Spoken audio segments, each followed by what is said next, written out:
우리 추우시면 히타를 좀 약하게 뒤에 틀어놓으셔도 괜찮을 것 같습니다. 자, 하나님께서 여러분들에게 주일 오전 주시는 말씀은 누가복음 2장 25절부터 35절까지 말씀입니다. 오늘 여러분들에게 시몬의 찬양을 중심으로 설교하고자 하는데요, 21절부터 40절까지 제가 읽겠습니다. 누가복음 2장 21절부터 40절까지입니다. 할례할 8일이 되매 그 이름을 예수라 하니 곧 잉태하기 전에 천사가 일컬은 바라라. 모세의 법대로 정결 예식의 날이 참에 아기를 데리고 예루살렘에 올라가니 이는 주의 율법에 쓴 바 첫 해에 처음 난 남자마다 주의 거룩한 자라 하리라 한 대로 아기를 죽게 드리고 또 주의 율법에 말씀하신 대로 산비둘기 한 쌍이나 혹은 어린 집비둘기 둘로 제사하러 하더라. 예루살렘에 시몬이라는 사람이 있으니 이 사람은 의롭고 경건하여 이스라엘의 위로를 기다리는 자라. 성령이 그 위에 계시더라. 그가 주의 그리스도를 보기 전에는 죽지 아니하리라 하는 성령의 지시를 받았더니 성령의 감동으로 성전에 들어가매 마침 부모가 율법의 관례대로 행하고자 하여 그 아기 예수를 데리고 오는지라. 시몬이 아기를 안고 하나님을 찬송하여 이르되 주제여 이제는 말씀하신 대로 종을 평안히 놓아주시는도다. 내 눈이 주의 구원을 보았사오니 이는 만민 앞에 예비하신 것이요 이 땅을 비추는 빛이요 주의 백성 이스라엘의 영광이니이다 하니 그의 부모가 그에 대한 말들을 놀랍게 여기더라. 시몬이 그들에게 축복하고 그의 어머니 마리아에게 말하여 이르되 보라, 이는 이스라엘 중 많은 사람을 패하거나 흥하게 하며 비방을 받는 표적이 되기 위하여 시험을 받았고 또 칼이 내 마음을 찌르듯 하리니 이는 여러 사람의 마음의 생각을 드러내려 함이니라 하더라. 또 아셀 지파 비누엘의 딸 한나라 하는 여선지자가 있어 나이가 매우 많았더라. 그가 결혼한 후 7해 동안 남편과 함께 살다가 과부가 되고 84세가 되었더라. 이 사람이 성전을 떠나지 아니하고 주야로 금식하며 기도함으로 섬기더니 마침 이때에 나와서 하나님께 감사하고 예루살렘의 속량을 바라는 모든 사람에게 그에 대하여 말하니라. 주의 율법을 따라 모든 일을 마치고 갈릴리로 돌아가 본 동네 나사렛에 이르니라. 아기가 자라며 강하여지고 지혜가 충만하여 하나님의 은혜가 그의 위에 있더라.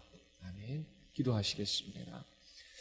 거룩하고 자비로우신 하나님, 우리 모두 하나님의 말씀 앞에 섭니다. 주님이 베풀어 주시는 이 천국잔치 자리에 우리에게 말씀하여 주셔서 우리의 굶주린 영혼을 먹이시며 저희들의 영혼이 기름져 주의 이름을 찬양하며 주님 한 번 기뻐하게 하여 주시옵소서. 설교자의 입술을 통하여 하나님의 복음이 능력 있게 선포되어지며 성령께서 진리의 말씀을 사용하셔서 우리 영혼 각자의 마음속에 비추어 주시옵소서. 주님께서 인도하여 주시기를 간절히 원하오며 예수 그리스도의 이름으로 기도드리옵나이다. 아멘. 하나님은 뜻하신 계획을 따라 모든 것을 이루십니다. 이것을 믿는다면 우연이란 없습니다. 살다 보면 우리가 뜻하지 않는 우연한 사건들이 많이 일어나는 것 같습니다. 그럼에도 불구하고 하나님이 뜻하지 않으면 어떤 일도 일어날 수 없습니다. 이것이 의미하는 바가 무엇이겠습니까? 하나님이 뜻하지 않으면 그 어떤 일도 일어날 수 없습니다. 이것은 일어나는 모든 일에 하나님의 계획이 있다라고 하는 것입니다. 일어나는 모든 일에는 하나님께서 뜻하신 바, 의미하시는 바가 있어요. 대개 우리는 일어나는 일들 가운데 하나님이 무엇을 뜻하시며 또 이 일들을 통하여 무엇을 우리에게 말씀하시는지 모를 때가 많습니다. 그러나 때때로 우리는 일어나는 어떤 일 속에서 하나님이 의미하시는 바가 무엇인지를 꿰뚫어 볼 수 있습니다. 바로 하나님의 말씀의 도움을 받을 때이지요. 누가복음 1장과 2장에서도 이것을 볼 수 있습니다. 우연한 것 같이 보이지만 하나님께서 분명히 의미하시는 바가 있습니다. 엘리사벳과 사가랴와 시몬과 안나는 모두 나이가 많은 사람들이었습니다. 우연의 일치일까요? 아니면 그 이유가 있을까요? 왜 하나님께서 세례 요한은 나이 많은 부모 밑에서 태어나도록 정하셨을까요? 메시아인 예수는 나이 어른 마리아의 몸에서 태어나도록 하셨습니다. 우리가 읽은 오늘 본문에서 시므온과 안나는 예수님을 보고 그분에 대해서 증거합니다. 그런데 왜 두 중이는 죽음을 앞둔 노년의 때가 돼서야 메시아를 볼 수 있었을까요? 우연한 호기심 때문에 일어나는 질문이 아닙니다. 누가 자신이 그들의 나이를 강조하는 것처럼 보이기 때문입니다. 누가복음 1장 7절을 보십시오. 같이 함께 읽겠습니다. 엘리사벳이 잉태를 못함으로 그들에게 자식이 없고 두 사람의 나이가 많더라. 자, 사가랴와 엘리사벳의 나이가 많습니다. 또 29절은 시몬의 이야기죠. 주제어 이제는 말씀하신 대로 2장 29절입니다. 종을 평안히 놓아주시는도다. 자, 죽음이 임박했어요. 이제 평안한 죽음을 맞이할 수 있어요.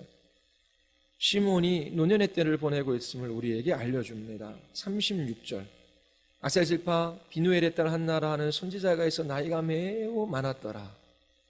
누가는 왜 사가랴와 엘리사벳 그리고 시몬과 안나의 그 나이 많음을 언급하는 것일까요?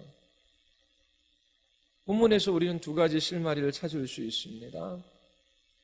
자, 그들이 어떤 사람인지를 한번 보십시오. 먼저 누가복음 1, 2장에서 이 네 사람은 매우 헌신적이고 경건한 사람들로 그려집니다. 엘리사벳과 사가랴의 경우에 있어 누가는 그들이 하나님 앞에서 의로운 사람이어서 주님의 모든 계명과 규율을 흠잡을 데 없이 잘 지켰음을 강조합니다. 시몬 또한 의롭고 경건한 사람이었습니다. 안나도 성전을 떠나지 않고 금식하며 기도하는 사람이었지요. 이처럼 경건한 구약의 성도들입니다. 근데 나이가 다 많아요. 그리고 누가는 그들 모두 선지자들이 예언했던 약속의 말씀을 중요하게 생각하는 사람이었음을 강조합니다. 시몬은 이스라엘의 위로를 기다리는 사람이었어요. 그리고 안나는 예루살렘의 속량을 바라는 사람이었지요. 이 네 사람은 구약 성도의 모델입니다. 그들은 나이가 많아요. 그들은 모세의 율법을 성실하게 지켜왔습니다. 그리고 선지자들이 예언한 메시아가 오시기를 간절히 바라던 사람들이었어요. 누가는 왜 이러한 사람들을 누가복음 1, 2장에서 언급하고 있을까요? 예수님이 이 세상에 오실 때에 메시아를 환영하던 사람들은 이처럼 나이 많은 분들이었어요. 그리고 경건한 구약의 성도였고요. 그리고 선지자들이 예언한 그 약속의 말씀을 굳게 붙들고 기다리는 믿음의 사람들이었습니다. 누가복음 16장 16절부터 실마리를 발견할 수 있습니다. 율법과 선지자는 요한의 때까지요. 그 후부터는 하나님의 나라와 복음이 전파되어 사람마다 그리로 진입하느니라. 자, 누가복음 16장 16절 이 말씀은 오직 누가만 자기 자신의 복음서에 기록하고 있습니다. 그에게 있어 이 구절이 얼마나 중요한지를 볼 수 있는 대목입니다. 세례 요한이 올 때까지 하나님의 말씀이 율법과 선지자를 통해 선포되었습니다. 율법과 선지자는 요한의 때까지입니다. 그러나 이제 세례 요한과 왕이신 예수님이 오셨어요. 하나님의 말씀이 율법과 선지자의 예언이 아닌 새로운 방식으로 선포되어집니다. 예수님이 말씀이시고 예수님이 왕이십니다. 그토록 오래 기다렸던 하나님의 나라가 임했어요. 이제 예수님을 믿는 사람들은 하나님의 은혜의 통치 아래 살아가게 되었습니다. 율법 아래 살아가는 것이 아니지요. 우리는 더 이상 이스라엘의 위로자를 기다리는 선지자들의 약속과 율법 가운데 살아가지 않습니다. 우리는 옛 시대에 속한 사람들이 아니에요. 아직 완성되지 않았지만 이미 온 하나님의 나라에서 살아갑니다. 새 시대에 속한 사람들이에요. 누가는 구약의 나이 많은 성도들, 경건한 성도들, 메시아가 오실 약속을 붙들고 믿음으로 살아가는 성도들을 우리에게 소개함으로 두 가지를 밝히고자 합니다. 첫 번째, 누가는 구약시대, 즉 율법과 선지자의 시대가 끝나고 있음을 우리에게 보여줍니다. 누가는 죽음을 가까이 두고 있는 나이 든 사람을 구약시대의 대표자로 그리고 있습니다. 그들은 율법과 선지자의 마지막 시대를 보내고 있습니다. 두 번째, 누가는 율법과 선지자와 메시아의 새로운 시대와 어떤 충돌도 없음을 설명하고자 합니다. 누가는 옛 시대 아래 가장 헌신된 사람이 새로운 시대를 가장 적극적으로 받아들이는 모습을 보여주고 있습니다. 엘리사벳과 사가랴, 시몬과 안나는 메시아가 오시는 것을 화내지 않아요. 오시는 메시아가 이방에 비추는 빛이 될 것이라는 사실조차 싫어하지 않아요. 얼마나 놀라운 일입니까? 정통 유대인, 경건한 유대인이 메시아는 이스라엘 민족의 메시아로 오시는 것뿐만 아니라 그 메시아가 이방에 비추는 빛이 될 것이라는 이 사실, 이것을 싫어하지를 않아요. 이 네 사람은 새로운 시대가 오는 것을 기뻐하고 있습니다. 누가는 이런 방식으로 복음서를 기록함으로 중요한 주제를 준비하고 있습니다.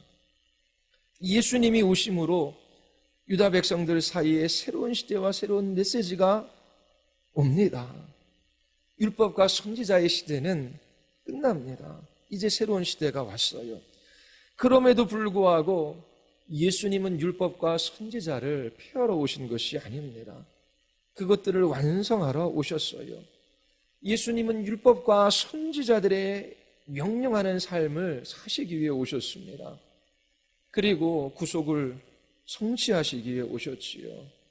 그러므로 구약의 모든 참된 성도들은 두 팔 벌려 예수님을 환영합니다. 왜냐하면 예수님은 그들이 그토록 바라던 분이시기 때문입니다. 그러나 이스라엘 민족 대부분의 사람들은 예수님을 거부해요. 이처럼 참된 믿음이 아닌 위선자들은 예수님을 거부하고 핍박합니다. 데오빌로는 기독교에 대하여 그릇된 이해를 가질 수 있었습니다. 그는 로마의 관리예요. 기독교가 퍼져나가는 곳에서 회당들이 붕괴되고 있음을 알고 있었습니다. 그리고 폭동, 소요가 일어나요. 폭력과 논쟁이 끊임없이 일어납니다. 유대교는 로마 정부가 인정하고 보호하는 종교예요. 그런데 데오빌로는 기독교가 오래되고 평판이 있는 이 유대교를 왜곡하는 이단 종교라고 생각할 수 있습니다. 누가는 데오빌로를 이해시키고자 합니다. 지금 모든 도시에서 기독교의 메시지로 인하여 이 하나님의 복음으로 인하여 소동이 일어나고 있어요. 그런데 그 소동은 유대교의 믿음을 거절하거나 왜곡하기 때문이 아니라는 것입니다. 반대로 가장 경건한 유대인 성도들은 메시아 오심을 기뻐했어요. 예수님은 거절당하고 그를 따르는 사람들이 유대인들의 박해를 받는 것은 다른 이유가 있기 때문이지요. 복음이 선포되면 선포될수록 그 이유는 명백하게 나타납니다. 데오빌로는 기독교가 평화와 질서를 파괴한다라고 생각했습니다. 누가는 데오빌로가 이런 생각을 떨쳐버리게 하기 위하여 열심을 내고 있어요. 누가의 열심 중 한 구절이 바로 2장 39절인 것 같습니다. 2장 39절 우리 같이 한번 볼까요?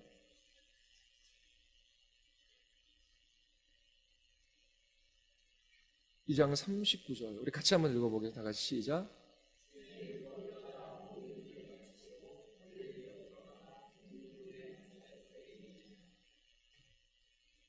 기독교와 유대교가 충돌을 일으키는 것처럼 데오빌로는 볼 수 있습니다.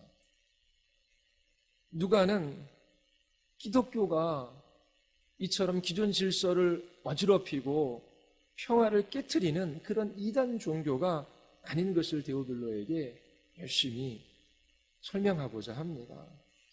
2장 39절을 보면 이런 생각이 들어요. 주의 율법을 따라 모든 일을 마치고 예수님이 난 지 8일 만에 할례를 받으러 예루살렘으로 올라갑니다. 그리고 갈릴리로 돌아가 본 동네 나사렛에 이르지요. 뭔가 빠진 것이 있습니다. 뭐가 빠졌지요? 이게 맞습니까? 헤롯은 베들레헴에 있는 아이들을 학살합니다. 메시아가 탄생할 당시에 태어난 아이들을 모두 죽이라고 명하지요. 마리아와 요셉과 아기 예수는 나사렛으로 돌아가지 않고 애굽으로 피신합니다.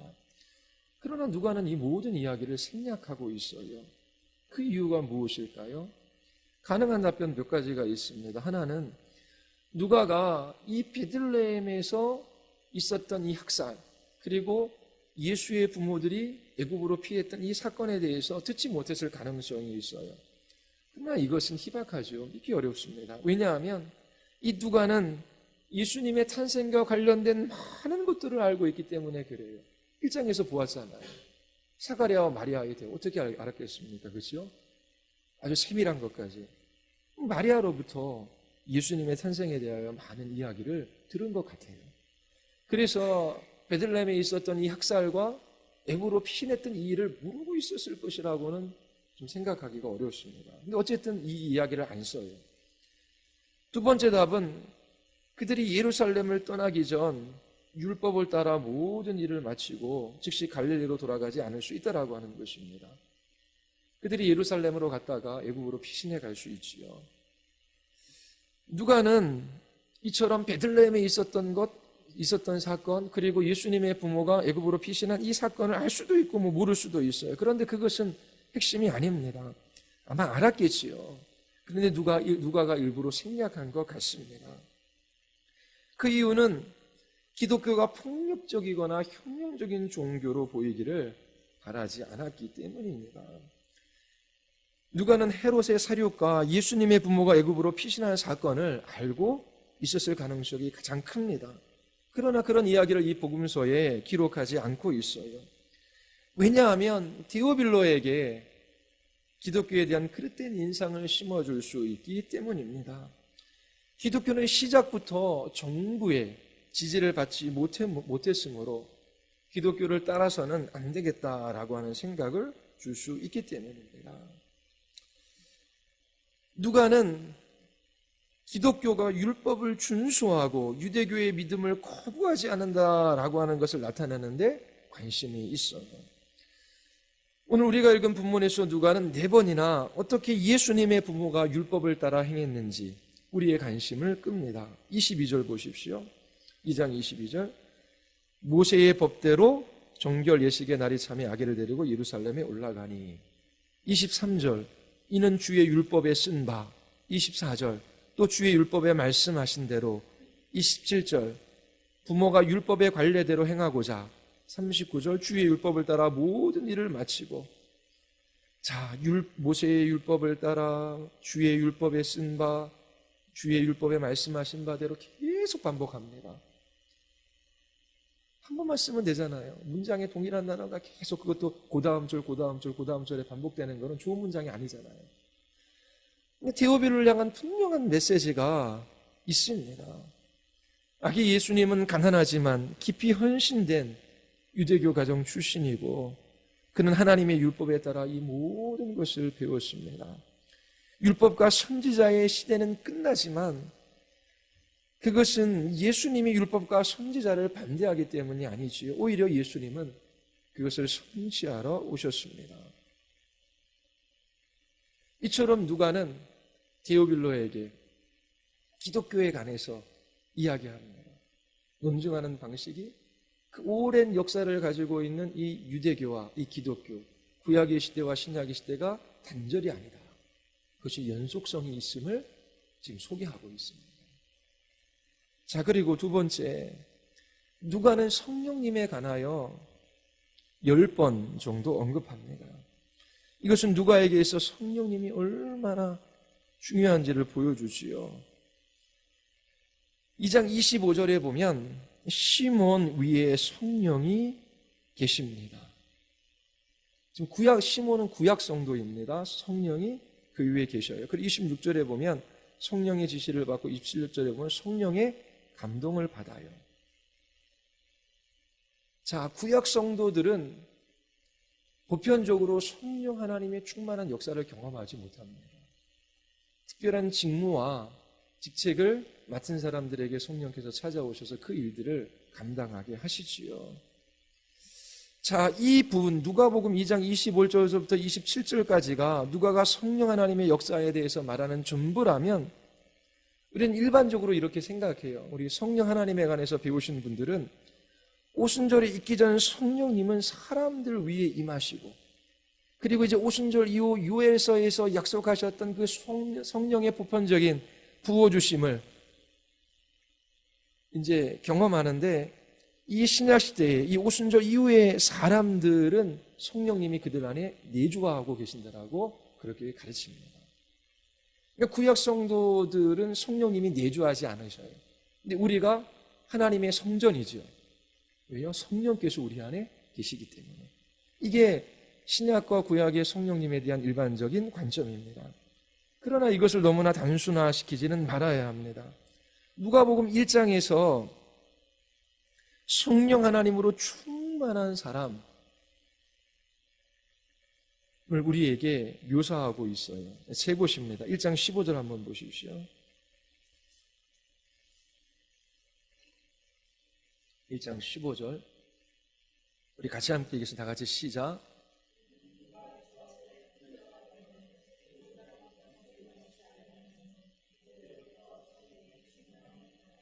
자, 세례 요한이 모태로부터 성령의 충만함을 받았어요.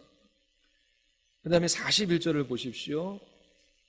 엘리사벳이 마리아가 무난함을 들으며 아이가 복중에서 뛰는지라 엘리사벳이 성령의 충만함을 받아 큰 소리로 불러 이르되 여자 중에 내가 복이 있으면 내 태중의 아이도 복이 있도다. 67절 같이 한번 보십시오. 다 같이 시작. 사가랴가 성령의 충만함을 받아 예언하여 이르되. 예. 자, 이 세 구절이 너무나 놀라운 것입니다. 왜냐하면 이 세 구절이 오순절 전의 사건이기 때문에 그래요. 성령님의 충만한 임재하심은 오순절과 그 이후에 일어난 일들에서 볼 수 있는 사건입니다. 사도행전 2장 3, 4절에 보면 오순절에 성령이 불이어처럼 그 마가의 다락방에 모여있는 사람들 가운데 임합니다. 그들이 다 성령의 충만함을 받아요. 성령이 말하게 하심을 따라 그들이 나가서 복음을 전하지요. 그리고 베드로가 성령 충만하여 관원들에게 말하는 장면이 4장에 있습니다. 그리고 4장 31절에 보면 베드로와 요한이 산헤드린 공회에 붙들려 갔다가 노임을 받아요. 교회가 함께 기도합니다. 그들이 기도할 때에 모인 곳이 진동하고 다 성령이 충만하여 담대히 하나님의 말씀을 전합니다. 9장에 보면 사울의 회심이 있어요. 다메섹에 가는 길에 예수님을 만나지요. 예수님을 만난 사울은 눈이 멉니다. 그리고 깊은 고뇌에 빠지지요. 다메섹에 들어가 있는 동안 주님이 아나니아를 보내서 그로 하여금 보게 합니다. 그리고 9장 17절에 보면 성령으로 충만하게 하신다라고 아나니아가 진술합니다. 또 사도행전 13장에 보면은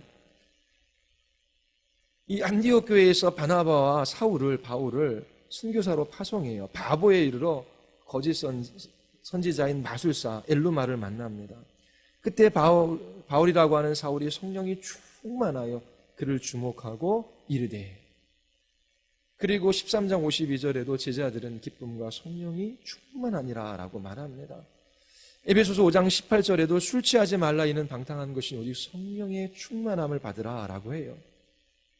자, 이처럼 성령의 충만한 역사, 성령의 내주하심은 구약 성도들에게는 없었던 거예요. 요엘 선지자의 그 예언이 오순절에 이루어지고 난 후 남녀노소, 나이를 불문하고 모든 믿는 사람들에게 성령께서 충만히 역사하시는 장면이 이 사도행전에 많이 나옵니다. 그런데 이처럼 성령으로 충만하다라고 하는 이러한 표현이 누가복음 1장에도 동일하게 사용되어지는 거예요. 천사가 세례 요한에 대하여 말하는 장면, 모태로부터 성령이 충만함을 받아라고 말하지요. 같은 저자가 같은 구절을 오순절 전과 오순절 이후에 같이 사용하고 있습니다. 자, 오순절 전에 구약의 성도인 이 세례 요한이나 이 사가랴가 경험한 이 성령 충만함은 신약의 성도들이 경험했던 것과 다른 경험일까요? 그렇게 말하기는 어렵지요. 우리가 결론 내릴 수 있는 것은 성령 충만의 경험은 오순절 전의 사람들에게도 나타났다라고 하는 것입니다. 우리가 경험하는 성령 하나님의 충만하신 역사와 무엇이 구별되는지는 다음에 성령 하나님에 관해서 설교할 때에 그때 설명해 드리겠습니다. 그러나 우리는 우리의 생각을 너무나 단순화시키지 말아야 합니다. 그리고 오순절 전에 성도들이 성령 하나님의 충만하심을 맛볼 수 없었기 때문에 영적으로 다소 열등하다라고 생각할 필요도 없어요. 자, 두 번째 장면입니다. 누가는 성령의 신학자라고 하는 그런 별명도 붙었어요. 이 누가복음 1장, 2장에 성령 하나님의 역사하심에 관해서 많이 언급하고 있습니다. 자, 세 번째, 지금부터 우리는 시몬의 찬양을 살펴보고자 합니다. 의롭고 경건하여 이스라엘의 위로를 기다리는 시몬, 이 사람은 이제 예수님을 보고 평화롭게 죽을 준비를 합니다. 메시아가 그의 백성들에게 기쁨과 번영과 해방을 가져다 주기 때문이 아니에요. 예수님은 이스라엘 백성들을 대적하며 말씀하실 거예요. 그리고 이스라엘의 많은 사람들이 예수님 때문에 넘어질 것입니다. 시몬이 고백하는 거예요. 시몬의 평화는 하나님께서 당신의 약속을 지키신다라고 하는 그 확신 때문이고요. 그리고 모든 갈등과 반목을 넘어서서 구원이 널리 퍼져 나가기 때문입니다. 시몬이 예수님에 관하여 말한 대부분은 이사야 선지자의 예언을 적용한 것입니다. 이사야서 52장 10절에 보면 여호와께서 열방의 목전에서 그의 거룩한 팔을 나타내셨으므로 땅끝까지도 모두 우리 하나님의 구원을 보았도다. 땅끝까지 모두 하나님의 구원을 봅니다. 누가복음 20장 30절과 31절 우리 같이 한번 볼까요? 30절과 31절입니다. 시몬의 찬양입니다. 2장입니다. 2장 다 같이 시작.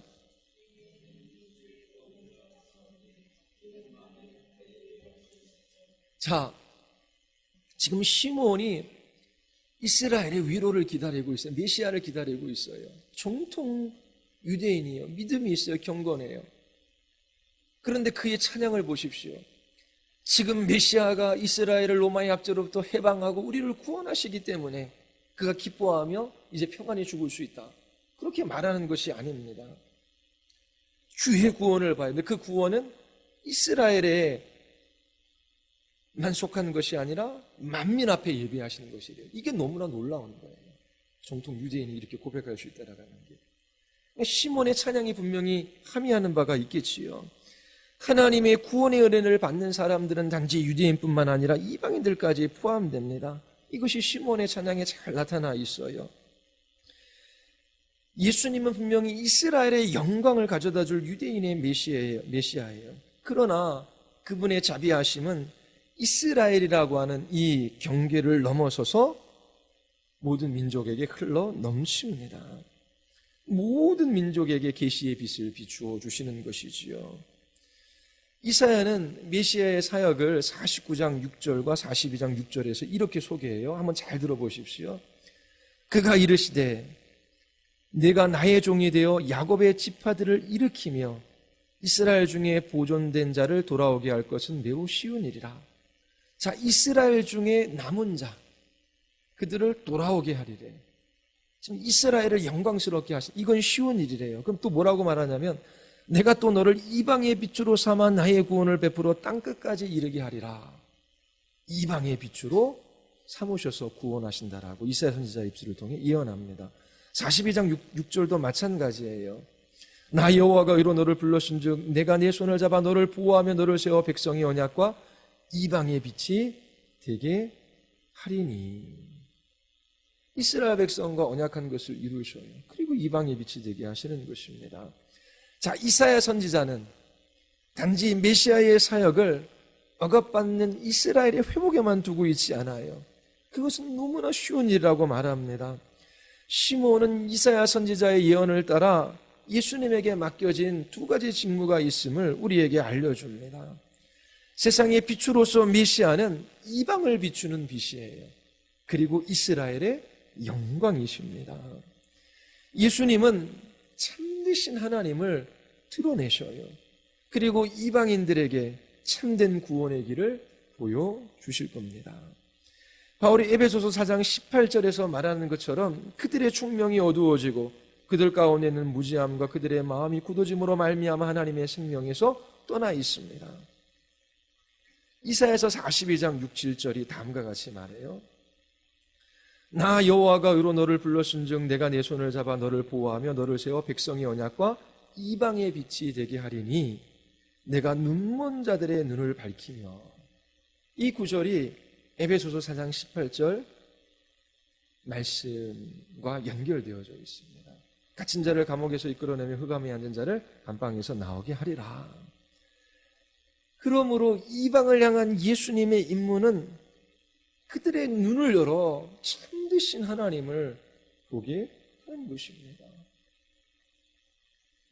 예수 그리스도의 얼굴에 나타난 하나님의 영광을 아는 지식, 그 진리의 빛, 그것을 우리에게 비추어 주셔요. 그리고 이방인들도 그의 궁휼하심으로 말미암아 하나님께 영광을 돌리게 되는 것이지요. 자, 이처럼 시몬의 찬양을 통하여 메시아가 이방의 빛으로 오셨다라고 하는 것을 우리가 살펴봤어요. 이게 첫 번째 직무입니다. 두 번째 예수님께 맡겨진 직무, 이스라엘의 영광을, 이스라엘에게 영광을 가져다 주시는 분이시지요. 경건한 야곱의 자손들이 바라던 영광, 그것이 무엇이겠습니까? 사가랴가 누가복음 1장 71절부터 75절까지 말하는 거예요. 그들은 원수들의 모든 압제로부터 구원받게 됩니다.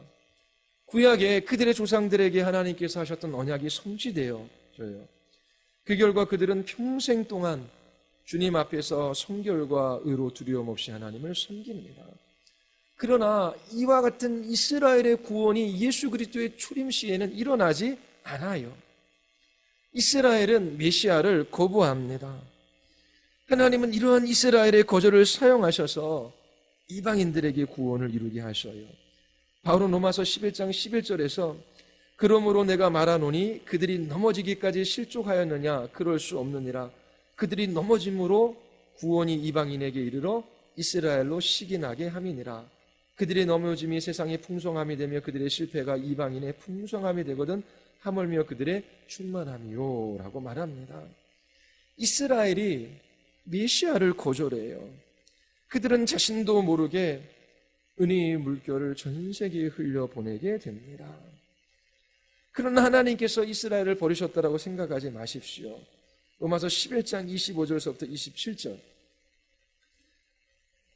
잘 들어보십시오. 형제들아 너희가 스스로 지혜 있다 하면서 이 신비를 너희가 모르기를 내가 원하지 아니하노니 이 신비는 이방인의 충만한 수가 돌아오기까지 이스라엘의 덫은 우둔하게 된 것이라. 그리하여 온 이스라엘이 구원을 받으리라. 온 이스라엘이 구원을 받으리라 말씀하셔요. 기록된 바 구원자가 시온에서 오사 야곱에게서 경건치 않은 것들을 돌이키겠고 내가 그들의 죄를 없이 할 때에 그들에게 이루어질 내 언약이 이것이라 함과 같으니라. 자, 예수님은 이방의 빛으로 오셨어요. 그리고 또는 그는 이스라엘의 이스라엘을 영광스럽게 하십니다. 자, 온 이스라엘을 구원하셔요. 이 말의 의미가 무엇입니까? 바울은 각각의 모든 유대인들이 구원받을 것이라고 말하는 것이 아닙니다.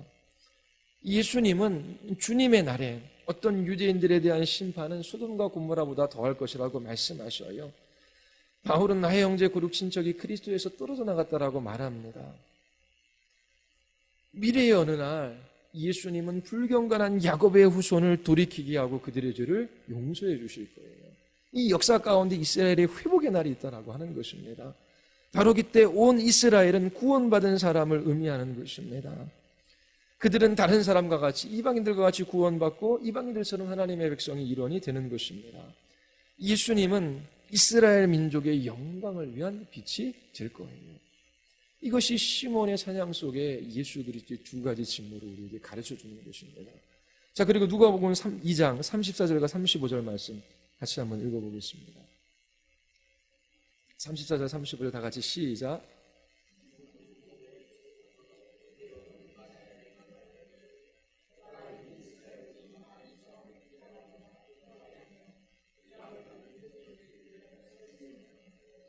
또 칼이 내 마음을 찌르듯 하리니 이는 여러 사람의 마음의 생각을 드러내려 함이더라.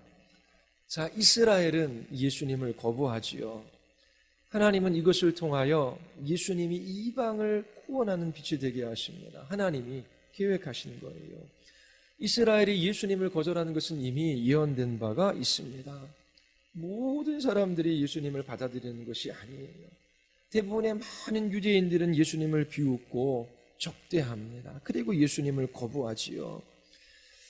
사람들이 이처럼 예수님을 거부하고 그를 대적하며 말할 때 그들은 발을 헛딛고 넘어지는 것 같습니다.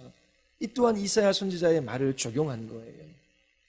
자, 이사야서 8장 14절에 보면 그가 성소가 되시리라. 그러나 이스라엘의 두 집에는 걸림돌과 걸려 넘어지는 반석이 되실 것이며 예루살렘 주민에게 함정과 올무가 되시리니 오시는 메시아가 걸림돌과 걸려 넘어지는 반성이 된대요.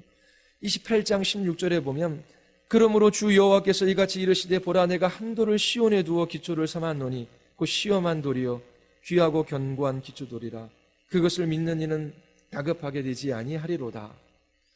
자, 이처럼 시험하는 돌을 주신다라고 말씀하십니다.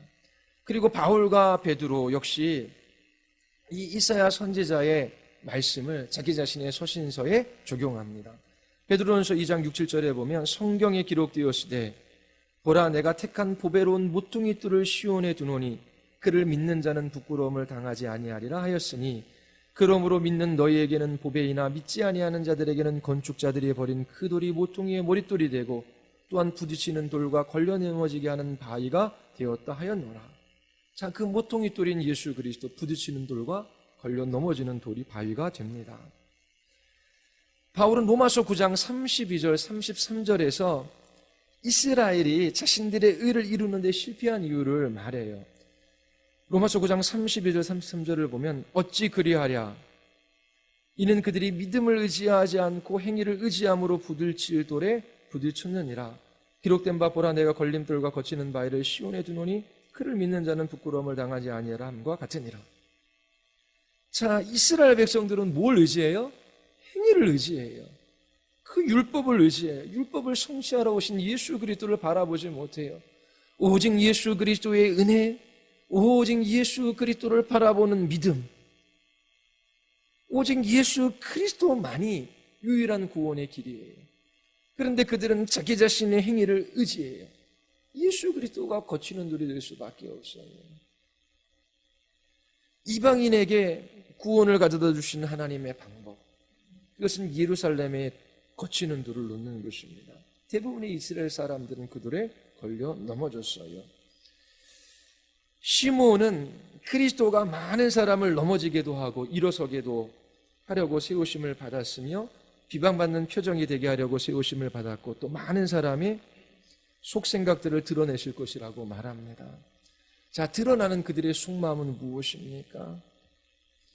자, 여러분이 예수 그리스도 오직 예수님만을 의지하는 겸손한 마음을 가지고 있는지 아니면 교만한 마음을 가지고 있는지 드러내시는 거예요. 예수 그리스도가 전부이고 모든 것인가? 예수 그리스도가 있으면 이 땅에 있는 나머지 것은 없어도 돼요. 그리스도가 없으면 세상의 모든 것을 가지고 있다고 해도 비참한 사람에 불과한 것입니다. 이게 모든 믿는 그리스도인들의 고백이에요. 예수 그리스도가 나의 생명이고 나의 구원이고 나의 소망이고 그리고 나의 모든 것이 되었어요. 어떻게 나 같은 죄인에게 그 아들 예수 그리스도를 십자가에 내어주셔서 나를 위하여 몸을 찢고 피를 흘리게 하셨는지 그 사랑과 은혜가 너무나 귀한 것입니다. 의인도 선인도 아닌 죄인에게 베푸신 그 하나님의 사랑 때문에 마음을 낮추고 겸비하게 이웃을 사랑하며 섬기는 사람들이 그리스도인들입니다. 그런데 자기 자신을 의지하거나 이 세상에 있는 것들을 의지해요. 예수 그리스도를 믿는다라고 말하면서 예수 그리스도와 함께 다른 것들을 의지하는 사람들이 있습니다. 성경은 분명하게 말해요. 예수 그리스도, 그분을 의지하지 않는 모든 사람들은 망하게 됩니다. 자, 이제 결론을 맺겠습니다. 여러분들에게 세 장면을 보여줬어요. 이것을 어떻게 묶어서 하나의 결론을 이끌어낼 수 있을까요? 율법과 선지자의 시대는 시몬과 안나처럼 오래되었고 사라집니다. 그리스도와 그분의 나라에 대한 메시지가 오지요. 그럼에도 불구하고 메시아는 율법과 선지자를 폐하러 온 것이 아니라 성취합니다. 누가는 데오빌로에게 열심히 구약과 신약, 이 옛시대와 새시대, 유대교와 기독교가 단절되고 충돌을 일으키는 것이 아니라 연속성이 있음을 지금 소개하는 거예요. 구약시대와 신약시대의 연속성이 있는 것입니다. 가장 경건한 구약의 유대인, 그들을 내세워요. 그리고 그들의 나이를 통하여 어떻게 해요? 그 시대가 끝나고 있음을 보여줍니다. 이처럼 가장 경건한 구약의 유대인 성도들은 새 시대를 매우 적극적으로 받아들여요. 단지 이스라엘의 메시아로 오시는 분이 아니라 이방의 빛으로 오시는 분, 이스라엘의 영광이 되시는 그분을 열렬히 환영합니다. 옛시대와 새시대의 연속성을 우리에게 보여주고 있어요. 두 번째, 누가는 이 새로운 시대를 사도행전에서 보는 것처럼 성령 하나님의 충만한 역사로 그리고 있습니다. 구약시대에 동일한 성령께서 동일한 방식으로 역사하셨어요. 엘리사벳과 사가랴, 시몬 모두 성령의 충만한 역사를 경험합니다. 자, 신약은 이전 시대와 전혀 다른 새로운 시대이지만 구약과의 연속성이 있음을 우리에게 또한 보여주는 장면입니다. 마지막으로 우리는 시몬의 찬양을 살펴보았어요. 새로운 시대에 메시아의 구원은 믿지 않는 이스라엘의 경거를 넘어 전 세계 모든 민족에게 이릅니다.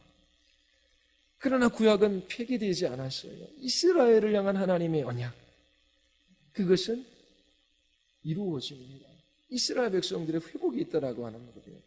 메시아는 불경건한 야곱의 후손들을 돌이키게 하시고 이 이스라엘 민족을 영광스럽게 하십니다. 이 또한 새로운 시대이지만 하나님께서 이스라엘을 완전히 버리시고 새로운 시대를 여시는 것이 아니라 구약과 연속성이 있음을 우리에게 보여주고 있습니다. 자, 이것은 성경을 읽는 방식에 있어서 영향을 주는 가장 기초적이고 기본적이고 필수적인 진리예요. 예수님과 함께 새로운 시대가 왔습니다. 그러나 구약과 신약, 이 두 다른 시대는 충돌을 일으키는 것이 아니라 조화를 이루고 있음을 우리가 볼 수 있습니다. 여러분들이 다시 돌아가셔서 성경을 한번 읽어보십시오. 수천 년 전 구약의 역사를 통하여 하나님께서 메시아를 약속해 주셔요. 하나님께서 어떻게 이 구약과 신약의 역사 가운데 그 약속의 말씀을 이루어 가시는지, 어떻게 하나님께서 그 놀라운 구원을 이방인들에게 이르게 하시는지 구원하시는 하나님의 영광을 보며 하나님을 찬양할 수 있게 되기를 바랍니다. 우리 같이 기도하시겠습니다.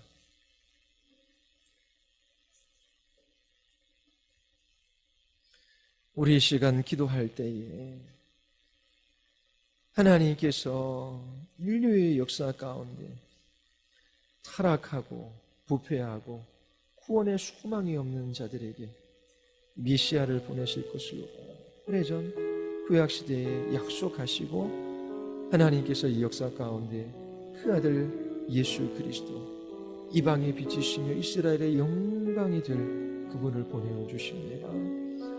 여러분들이 이 하나님의 말씀을 보고 읽고 생각할 때에 구원하시는 그 놀라운 하나님의 영광을 보게 되기를 원합니다. 예수 그리스도 그분을 나의 구주 나의 하나님으로 영접하고 주님의 통치와 다스림 속에서 하나님 나라의 백성으로서의 복된 삶을 살아갈 수 있게 되기를 바랍니다. 주님, 우리의 마음을 열어주셔서 이 진리의 빛을 허락하여 주시고 구원하시는 주의 영광을 보게 하여 주시옵소서. 우리 같이 한번 기도하시겠습니다.